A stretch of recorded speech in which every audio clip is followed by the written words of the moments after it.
Jeremías 39, dice que el Señor es una promesa, pero yo te pondré a salvo de esa gente que tú temes. Porque yo te libraré, yo te salvaré, yo te pondré a salvo de esa gente que tú temes. O sea, Dios nos va a librar y es una promesa que Dios hizo a Israel. Y a sus siervos, a aquellos que temían a Dios, a aquellos reyes que gobernaban y que confiaban en Dios, y esa promesa pues venía para estas personas que confiaban en Dios y aunque fueran cautivos, Dios los iba a librar de la muerte. Dios los iba a librar de la muerte y iban a ser cautivos nada más, pero Dios los iba a librar. ¿Por qué? Porque habían confiado en Dios.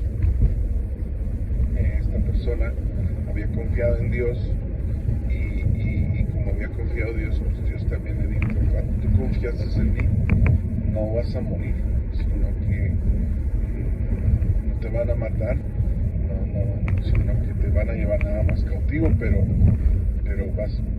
yo te libraré de la muerte y te libraré de las manos de a los que tú les temes. Dios lo iba a salvar. Entonces esa promesa de ese versículo, pues todos quisiéramos tener una promesa así. Somos pecadores y faltos. Israel estaba pasando por un momento difícil, iba a ser cautivo, sus enemigos estaban prevaleciendo, pero Dios en su infinita misericordia, ese remanente, pues siempre Dios lo cuidó al final del día, siempre lo protegió de sus enemigos, de las personas a las cuales ellos temían. Pues no les podían hacer daño porque Dios estaba ahí con ellos, no los podían herir o matar porque Dios estaba ahí con ellos, porque es un Dios misericordioso y clemente. A pesar de la condición en que tú puedas estar, una condición a lo mejor quizás de pecado, porque delante de Dios, ¿quién se justificará? Porque no hay justo ni aún uno, dice la misma palabra. Y aún siendo renacidos en Cristo, aún seguimos teniendo errores porque somos carne y somos pecadores, pero el único perfecto es Jesucristo, es santo y puro y misericordioso y clemente y lento para la ira y grande misericordia. Vemos cómo sigue teniendo misericordia de nosotros y nos sigue prometiendo: yo te libraré, yo te libraré de las manos de tus enemigos, de los que tú temes. Yo te libraré, dice el Señor. Entonces esa confianza que tienes que tener tú con Dios, esa relación, esa confianza que vemos en ese pasaje bíblico que se tuvo, que se depositó en Dios, porque muchas veces no hemos confiado en Dios, por eso nos va como nos va. O sea, no confiamos en Dios y como no confiamos en Dios, no podemos disfrutar de su misericordia y de sus bondades. Decía uno de los apóstoles: ayuda a mi incredulidad, o sea, no alcanzo a creer, o sea, ayuda a mi incredulidad, Señor. Pedro también cuando dudó, le dijo: Señor, si eres tú, permite que yo también vaya caminando sobre el mar, igual que tú. Y Jesús le dijo: ven. Y cuando iba caminando, pues iba sobre el mar, caminando igual que Jesús. No había descubierto que andaba ya sobre el mar, y se dirigió a Jesús, y pues él pues veía a ver si podía distinguir a Jesús, y cuando ya se vio en medio del mar y rodeado de olas y todo, y volteaba para todos lados, se empezó a hundir porque dudó. Y Jesús le dijo: ¿por qué dudaste, hombre de poca fe? No habías dudado. O sea, Jesús quizás se había gozado cuando vio que Pedro estaba caminando sobre el mar igual que él, porque había confiado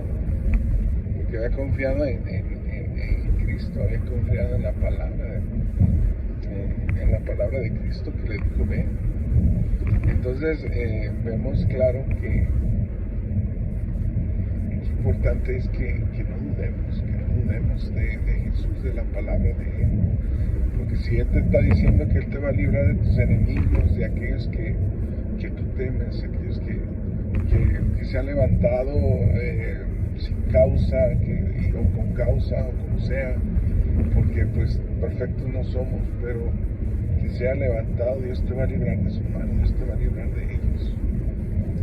No va a permitir que caigas o que sucumbas en su calumnia, en su mentira, en su engaño, en su error, en su juego, porque Dios va a poner en duda en aquellas personas a las cuales quieran convencer.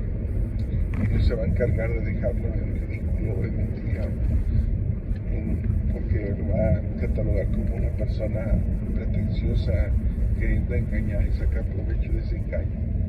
Que muchos son así pretenciosos, se les llama trepadores, porque se valen de algún problema o crean un problema que no existe y empiezan a trepar.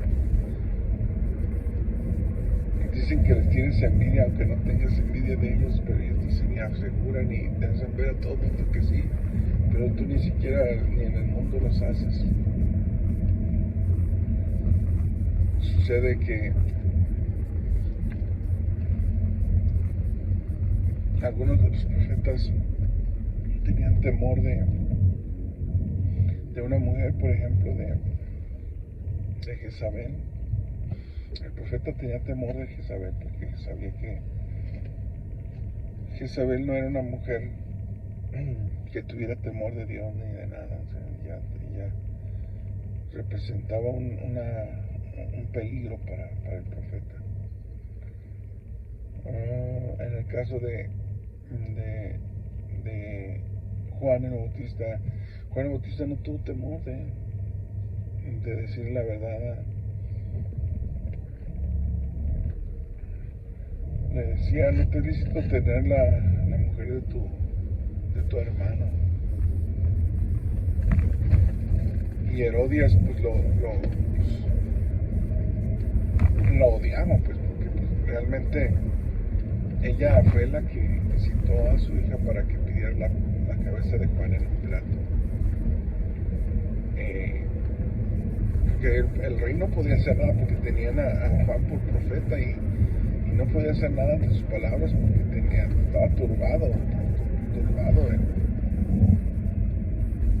Herodes.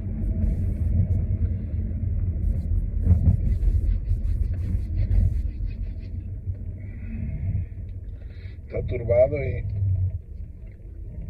y pues lo agarraron de buenas y le pidieron la cabeza de Juan en un plato. Cuidado con las mujeres cuando ocupan un cargo público, cuando ocupan un cargo político, cuando ocupan una autoridad. Cuidado con las mujeres porque Eva